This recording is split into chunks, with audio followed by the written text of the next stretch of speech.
నిన్నెంత విలువైందిగా ఎంచాడు. చెప్పండి, మన గొప్ప ముత్యం ఎవరు? మన అమూల్య ముత్యం ఎవరు? అంతకంటే అమూల్యం ఎవరంట? మనమేనంట. మనం అనొద్దులే, నేను నేను అను సిగ్గుపడతాయండి. నేను నా యేసయ్యకి నేను అమూల్యం. ఇంట్లో నువ్వు దమ్మిడికి జల్లకపోయినా, వీధిలో నువ్వు దమ్మిడికి జల్లకపోయినా, యేసయ్య దగ్గర నువ్వు పూర్తిగా చెల్లుబాటు అవుతావు.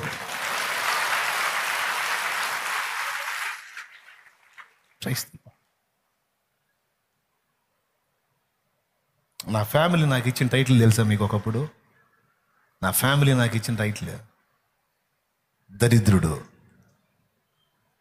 దరిద్రుడు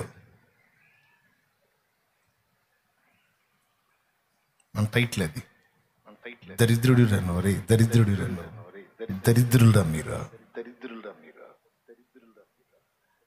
ఇది మా టైటిల్. యేసు ప్రభు అలా చేయాలి అనలా, నువ్వు నాకు అమూల్యమైన వాడివిరా అన్నాడు. నేనెందుకు పనికి వస్తాను ప్రభువా? నేను దరిద్రుడంట. నువ్వు కూడా ఏడుస్తుండొచ్చు, దరిద్రపదాన్ని, నువ్వు దరిద్రపదాన్ని వేను అంటే నిజమే. నేను దరిద్రపదాన్ని అంట ప్రభువా, నేను దరిద్రురాలి. ఆయన అంటాడు, లేదురా తల్లి, నువ్వు నాకు అమూల్యమైన దానివి, నువ్వు నాకంటే గొప్ప. నాకు ఊరు మొత్తానికి నేను గొప్ప అయితే నాకు నా పిల్లలు గొప్ప. స్తోత్రం. అట్లాగే విశ్వమంతటికి నేను గొప్ప, నాకు మీరు గొప్ప. విశ్వమే ఘనపరిచే నేను నిన్ను ఘనపరిచినప్పుడు, నేను నిన్ను మెచ్చుకున్నప్పుడు నీకు ఘనతకి ఏం కొదువురా? ఎందుకు అవమానాలు ఫీల్ అవుతున్నావు నువ్వు?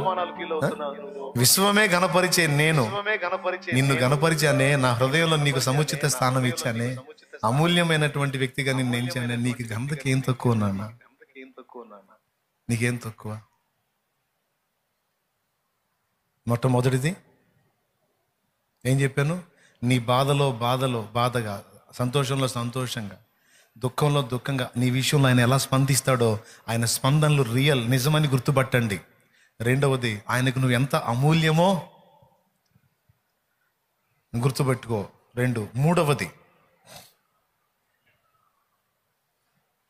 మూడవ మాట,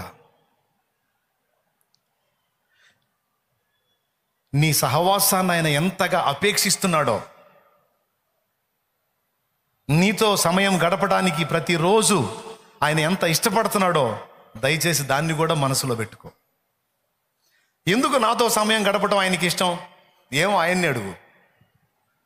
నువ్వు నాతో సమయం గడుపుతానంటే నీకు దండం పెడతా నేను. చాలేమన్నా నీతో సమయం గడుపుతానన్నా, నేను నా కోసం వస్తావంటే దండం పెడతా, నాకు అంత ఓపిక లేదని. చాలేమన్నా నేను నీతో సమయం గడుపుతానన్నా, నేను వస్తానన్నా, నాతో సమయం ఇస్తావంటే దాన్ని 2 చేతులే దండం పెడతాను, నన్ను వదిలిపెట్టి తల్లి అని. ఎందుకంటే నాకంత లేదు. కానీ ఆయన నీ సమయం కోసం ఆయన ఎదురు చూస్తున్నాడు.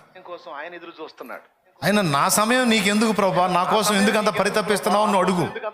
ఆయన అడుగు, నన్ను అడగవాకు, నేను చెప్పలేను. ఎందుకో ఇష్టం అంటావు నువ్వు అంటే ఆయనకి. నన్ను ఎవరు ఇష్టపడరు ప్రభా, నేనున్నా లేదా అంటాడు ఆయన. నేను ఇష్టపడ్డాను కనుకనే నీకు రూపాన్ని ఇచ్చాను, నేను ఇష్టపడ్డాను కనుకనే నేను ఉనికిలోకి తెచ్చాను, నేను ఇష్టపడ్డాను కనుకనే నీ కోసం ప్రాణం పెట్టాను, నేను ఇష్టపడ్డాను కనుకనే ఈనాటి వరకు నీవు భూమి మీద సజీవంగా ఉండేటట్టు చేశాను. 3 ఆఖరి మాట మూడవది చెప్పాను. మొదటిది ఏంటి చెప్పండి? బాధలో బాధగా, దుఃఖంలో దుఃఖంగా, సంతోషంలో సంతోషంగా.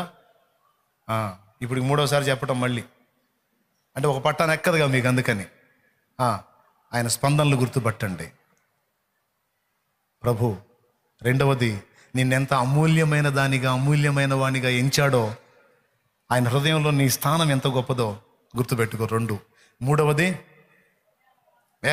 నీ సహవాసాన్ని ఎంత అపేక్షిస్తున్నాడో గ్రహించు. ఎందుకు నీ సమయాన్ని అపేక్షిస్తున్నాడు ఆయన? నీ స్వరం మధురం, నీ ముఖ మనోహరంతా నా దగ్గర కూర్చొని ఎందుకు పిలుస్తున్నాడు? ఎట్లయినా అందింది చీపు, మన మైండ్కి అందేది చీపు, అందందే గొప్ప మనకి. ఆయన అందాడు కదా, అందుకనే చాలా తేలిగ్గా లెక్కేస్తారు మనుషులు. అందనోడైతే వాళ్ళు కలవరు ఇచ్చేవాళ్ళు.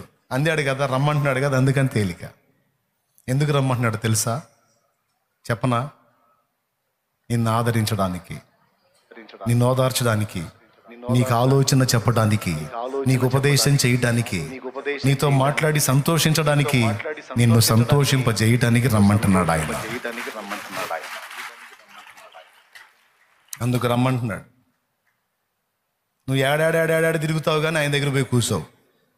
దరిద్ర బతుకని నిన్ను కాదులే, అట్లా కూర్చొని వాళ్ళనే.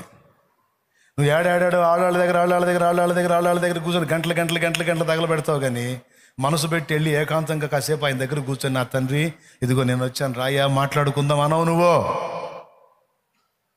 ఆయన కాసేపు గుర్తు చేసుకోవు, మాట్లాడవు, ప్రస్తుతించవు, సన్నుతించవు, ఆయన ఘనపరచవు, పాడవు, కీర్తించవు. సుత్తి మీటింగ్లు ఏమంటే మాత్రం అక్కడక్కడ తిరిగి పనికి మళ్ళీ పోసుకొని మీటింగ్లన్నీ మాట్లాడుతూ ఉంటాం. నాకు అట్ట ఇష్టం ఉంటుందండి. నాకు అవకాశం ఉన్నంత వరకు అందరిని వదిలించుకొని ఎప్పుడు పోదామనిపిస్తుంటుంది.